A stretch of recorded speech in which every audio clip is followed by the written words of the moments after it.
నెల్లూరు జిల్లా ఆత్మకూరు నుంచి తిరుమలకు పాదయాత్ర ప్రారంభించారు జనసేన నేత చదలవాడ హరీష్ కుమార్. సనాతన ధర్మ పరిరక్షణ పాదయాత్ర పేరుతో ఈ కార్యక్రమాన్ని నిర్వహిస్తున్నట్లు తెలిపారు.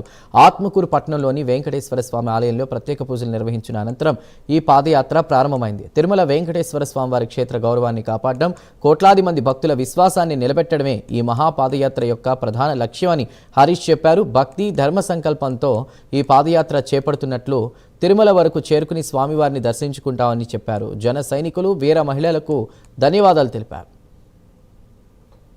పరిరక్షణ కొరకై ఆత్మకూరు నుంచి తిరుమల వరకు పాదయాత్ర చేస్తున్నాము, బయలుదేరబోతున్నాము. ఈ పాదయాత్ర మేము చేయడానికి గల ముఖ్య కారణాలు మనందరికీ తెలుసు. మన ఆరాధ్య దైవం, మన ఎంతో కీర్తి ప్రతిష్టలు ఉన్న మన శ్రీ వెంకటేశ్వర స్వామి వారి తిరుపతి లడ్డు కల్తీ జరిగింది. దానికి ఎవరు తప్పు చేసినా మానవుడే కదా చేశారు తప్పు. సో మేము దాన్ని బాధ్యతగా తీసుకుంటూ సనాతన ధర్మ పరిరక్షణ కోసం, ఆ పాపాలను ప్రేక్షించడం కోసం మీ యొక్క పాదయాత్రని ఆత్మకూరు నుంచి తిరుమల వరకు చేయదలిచాము. ఓం నమో వెంకటేశాయ.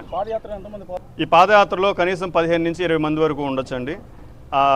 తిరుమల ఇక్కడ నుంచి మన ఆత్మకూరు వెంకటేశ్వర స్వామి దేవాలయం నుంచి తిరుమల వరకు ఇదే పాదయాత్ర ఇలానే కంటిన్యూ అవుతూ వెళ్తున్నాం.